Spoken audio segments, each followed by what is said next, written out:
আমার বিয়ের আজকে 5 বছর হতে চললো। আমার কোনো বাচ্চা কাচ্চা হয় না। খুব শখ করেই বাবা দুই বোনকে একই পরিবারে দুই ভাইয়ের কাছে বিয়ে দিয়েছিল।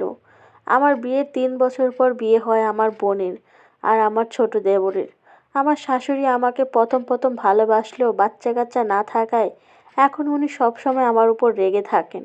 সব জিনিসে ভুল ধরেন। বাধ্য হয়ে স্বামীকে নিয়ে হাসপাতালে গেলাম টেস্ট করাতে। রিপোর্টে আসলো আমি বন্ধ্যা। আমার কখনো বাচ্চা হবে না। আমার স্বামীও এখন আর আমার তেমন গুরুত্ব দেয় না। রিপোর্টের কথা জানার পর আমার শাশুড়ি আমায় বলল, দেখো মা, যা হওয়ার মেনে যাও। আমি আমার ছেলেকে তো আর এভাবে রাখতে পারি না। তাকে আমি আবার বিয়ে করাবো। সংসারটা একটা আলোর প্রয়োজন আছে। তুমি থাকতে পারো এই বাড়িতে, সমস্যা নেই। আমি জানি আমার স্বামীও চায়, তাই মেনে নিলাম। কারণ আমার আদরের আরেক বোন যে আমার দেবরের বউ। আমি কিছু বললে যদি তার সংসার ভাঙে।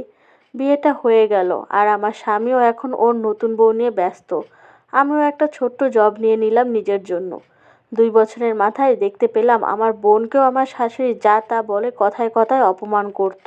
আর আমার বোন আমার কাছে বসে কাঁদতো। একদিন আমার শাশুড়ি বলল, তোর বোনও বাচ্চা দিতে পারেনি আর আমার বড় ছেলেকে এখন তুইও তোর বোনের মতোই বন্ধা নাকি? আমার শাশুড়ির এই কথা আমার গায়ে জ্বালা ধরানোর জন্য যথেষ্ট ছিল। আমার দেবরও আমার বোনকে নিয়ে পরীক্ষা করাতে গেল। আর রিপোর্ট আসলো আমার ছোট দেবর কোনো দিনও বাবা হতে পারবে না। হয়তো ভাগ্যের চাকা এভাবেই ঘুরে যায়। আর আমার সাথে ওই দিন বলতে শুনেছিলাম, দেখো মা, তুমি মেয়ে মানুষ। আমার ছেলে তো তোমায় ভালোবেসে বিয়ে করেছে, তাই না? তুমিও তাকে অনেক ভালো। জীবন তো বাচ্চাই সব না। আমার কয়দিন বাঁচবো বলো? কষ্ট করে থেকে যাও আমার ছেলের ভালোবাসায়। সে তোমায় আগলে রাখতে চায়। তুমি ছেড়ে গেলে সে ভেঙে যাবে।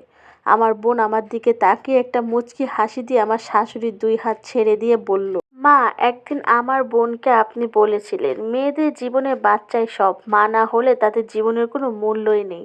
ওই দিন যে আমার বোনটা ভেঙে গিয়েছিল, আমার বোনের ভালোবাসার মানুষটি আপনি অন্যের হাতে তুলে দিয়েছিলেন। কোথায় ছিল আপনার এই ন্যায় কথা?